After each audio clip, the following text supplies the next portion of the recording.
Bonsoir à tous, j'espère que nous allons tous bien par la grâce de Dieu. Nous poursuivons donc l'étude sur l'épître de Jacques. Nous sommes dans le chapitre 5. Prions. Seigneur, nous te recommandons ces moments de partage. Nous prions que tu nous éclaires, que tu fasses du bien à nos âmes pour la gloire de ton nom, au nom de Jésus. Amen. À vous maintenant, riches, pleurez et gémissez à cause des malheurs qui viendront sur vous. Vos richesses sont pourries et vos vêtements sont rongés par les teignes. Votre or et votre argent sont rouillés, et leur rouille s'élèvera en témoignage contre vous, dévorera vos chairs comme un feu. Vous avez amassé des trésors dans les derniers jours. Voici le salaire des ouvriers qui ont moissonné vos champs et dont vous les avez frustrés. Cris, et les cris des moissonneurs sont parvenus jusqu'aux oreilles du Seigneur des armées. Vous avez vécu sur la terre dans les voluptés et dans les délices. Vous avez rassasié vos cœurs au jour du carnage. Vous avez condamné, vous avez tué le juste qui ne vous a pas résisté. Soyez donc patients, frères, jusqu'à l'avènement du Seigneur. Voici, le laboureur attend le précieux fruit de la terre, prenant patience à son égard jusqu'à ce qu'il ait reçu les pluies de la première et de l'arrière-saison. Vous aussi, soyez patients, affermissez vos cœurs, car l'avènement du Seigneur est proche. Ne vous plaignez pas les uns des autres, frères, afin que vous ne soyez pas jugés. Voici le juge est à la porte. Prenez, mes frères, pour modèle de souffrance et de patience les prophètes qui ont parlé au nom du Seigneur. Voici plutôt, nous disons bienheureux ceux qui ont souffert patiemment. Vous avez entendu parler de la patience de Job et vous avez vu la fin que le Seigneur lui accorda, car le Seigneur est plein de miséricorde et de compassion. Avant toute chose, mes frères, ne jurez ni par le ciel, ni par la terre, ni aucun autre serment, mais que votre oui soit oui, que votre non soit non, afin que vous ne tombiez pas sous le jugement. Quelqu'un parmi vous est-il souffrant? Qu'il prie. Quelqu'un est-il dans la joie? Qu'il chante des cantiques. Quelqu'un parmi vous est-il malade? Qu'il appelle les anciens de l'Église et que les anciens prient pour lui en loignant d'huile au nom du Seigneur. La prière de la foi sauvera le malade. Le Seigneur le relèvera et s'il a commis des péchés, il lui sera pardonné. Confessez donc vos péchés les uns aux autres et priez les uns pour les autres afin que vous soyez guéris. La prière fervente du juge a une grande efficace. Élie était un homme de la même nature que nous. Il pria avec instance pour qu'il ne plût point. Et il ne tomba point de pluie sur la terre pendant 3 ans et 6 mois. Puis il pria de nouveau, et le ciel donna de la pluie. La terre produisit son fruit. Mes frères, si quelqu'un parmi vous s'est égaré loin de la vérité, et que loin aucun autre l'y ramène, qu'il sache que celui qui ramènera un pécheur de la voie où il s'était égaré sauvera une âme de la mort et couvrira une multitude de péchés. Gloire au Seigneur. Il y a plusieurs points. Le premier point, c'est par rapport aux riches, aux mauvais riches, ou ceux qui s'enrichissent voilà, sur le dos des autres, en quelque sorte, en maltraitant donc en traitant les ouvriers, les moissonneurs, tous ceux qui travaillent pour eux, donc de façon injuste, c'est à eux que l'avertissement est adressé. Et que retenir de cet avertissement que nous lisons du premier verset jusqu'au verset 6, c'est tout simplement l'honnêteté et le fait que nous devons agir toujours selon la justice. Donc, s'enrichir de façon malhonnête ne pourra que nous amener le malheur, puisque la seule bénédiction qui ne s'ensuit d'aucun chagrin, c'est celle que Dieu donne et celle qui découle tout simplement donc de la justice.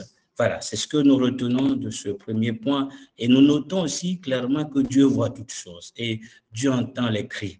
Donc, ça revient à un point que nous n'avons pas soulevé dans la prédication sur le Seigneur juste juge. C'est en parlant de lui comme étant juste juge, ça me rappelle Jésus lui-même qui se recommandait à son Dieu et il était conscient qu'il est le juste juge et donc lui, il attribuera, en tout cas, il réagira, il jugera donc tout ce qui cracher sur lui, l'injuriait et donc il se recommandait donc au juste jugement de Dieu. Et nous aussi, connaissant que Dieu est notre juste juge, donc nous apprenons là que quand nous sommes frustrés, quand nous sommes injustement traités, nous devons savoir que lui, il écoute, il prend conscience de nos cris et il jugera. Voilà. Donc nous devons aussi faire confiance donc à la justice donc de notre Dieu. Voilà. Donc c'est les deux points que je voulais soulever à ce niveau. Le deuxième point, puisque parlant encore de ce point, c'est très important, donc je crois qu'on en avait déjà parlé donc dans Éphésiens, où j'ai oublié le passage, où on a reçu l'exhortation concernant l'attitude que ceux qui sont riches doivent avoir. Voilà, il précise que c'est dans Éphésiens, voilà, il parle des riches selon le siècle présent. Donc, nous devons être donc bien sûr riche quant à Dieu, riche pour Dieu, donc, et même cette richesse, elle doit être de Dieu. Voilà, c'est important et ce passage met l'accent sur comment on s'enrichit.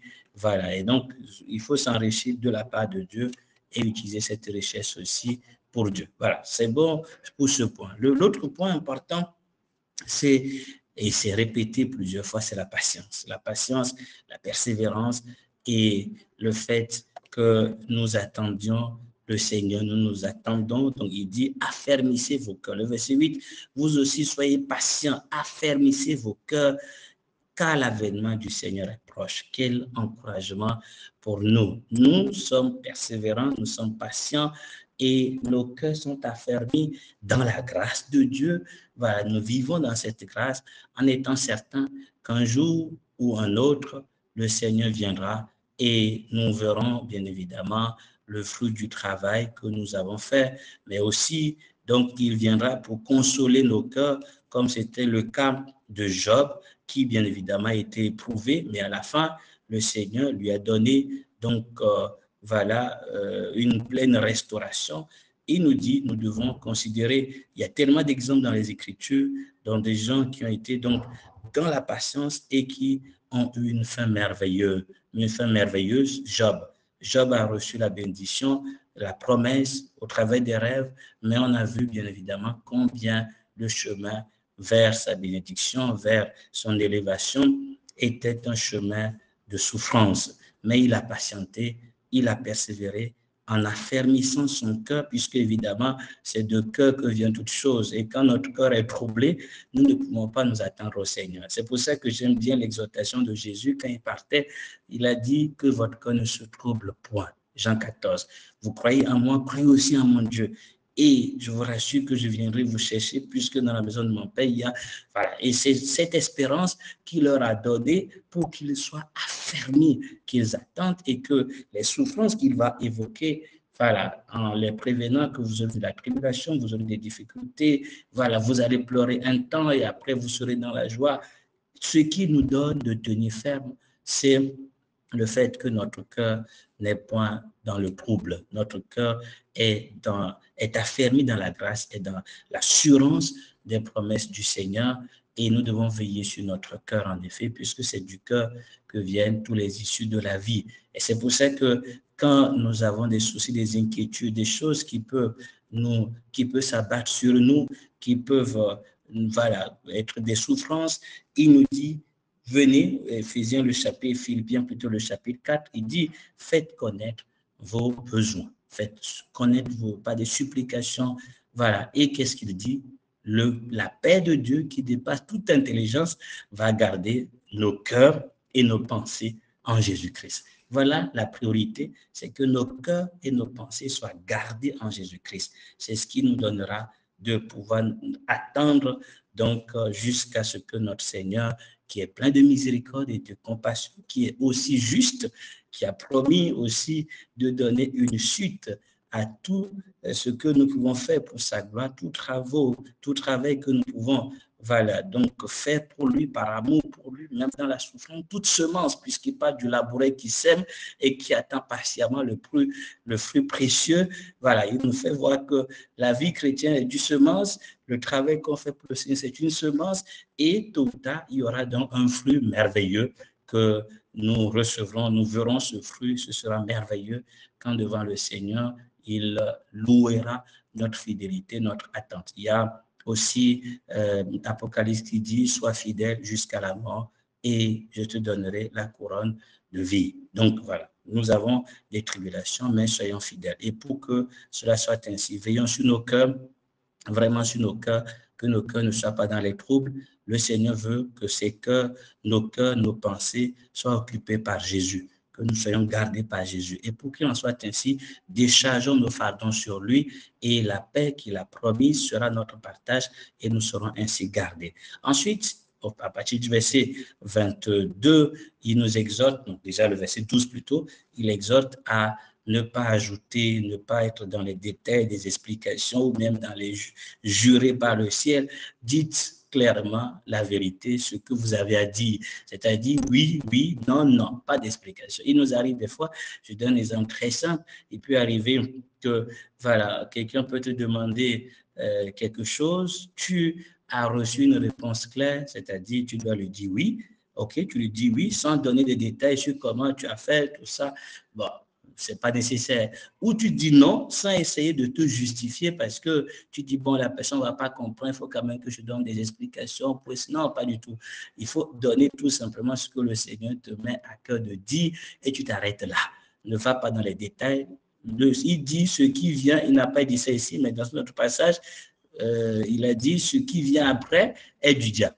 Voilà. Donc, quand au-delà du oui et du non, donc on ajoute autre chose, c'est du diable. Voilà. Il faut que nous soyons dans cette simplicité de nos réponses en faisant confiance au Seigneur qui saura donc bien évidemment voilà, donner l'explication, la conviction à qui quand il le souhaite. Quoi. Voilà. Lui aussi ne nous donne pas forcément des explications, des détails. Il répond, il donne sa parole, puis c'est bon. Quoi. Le reste, il faut lui faire confiance. Donc, il faut que nous soyons vigilants par rapport à ça. Après, il parle de l'attitude dans laquelle nous devons être.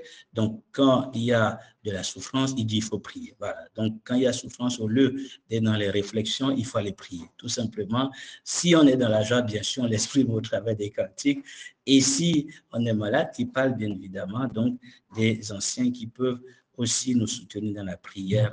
Et il nous rassure que ce qui est important, ce n'est pas tant que ce soit un ancien ou un responsable, c'est pas ça qui fait la différence. Ce qui fait la différence, c'est la foi, la prière de la foi.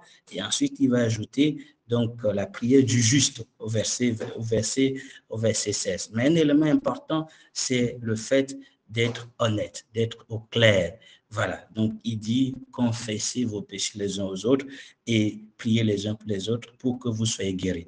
Donc ça veut dire tout simplement, si nous sommes conscients que le Seigneur nous reproche quelque chose et que la situation dans laquelle nous nous trouvons est probablement une conséquence de notre péché, au lieu de dire aux gens juste de prier pour nous, il faut être honnête en confessant, voici ce qui s'est passé pour que ensemble, voilà, donc ils puissent porter, en tout cas ensemble, que la confession soit portée devant le Seigneur, quand ainsi la prière est faite en étant d'un commun accord. Voilà, demander compris pour soi, tout en étant conscient d'être dans le péché ou de faire des choses. Donc, ça n'est pas efficace. Voilà, c'est pour ça qu'il dit la prière fervente du juste. Et ce juste, c'est celui qui non seulement a été justifié par le Seigneur, mais qui a ses pieds dans la justice, voilà, et qui, donc, bien évidemment, voilà, n'est pas, c'est-à-dire, il y a le péché qui est là et qui n'est pas confessé. Nous devons donc apprendre à être honnête avec le Seigneur, avec ceux aussi à qui nous demandons un soutien dans la prière, c'est très important. Paul dira, j'ai oublié le passage, il dit, priez pour ces Hébreux, il dit clairement, priez pour nous, Hébreux 13, et priez pour nous car nous avons une bonne conscience, désirant bien nous conduire en toutes choses. Voilà, il faut qu'il y ait cette bonne conscience. Voilà, c'est très important. Enfin, le dernier point, il nous rassure, donc bien évidemment, donc je vais quand même revenir là-dessus à partir du verset 19 jusqu'au verset 20.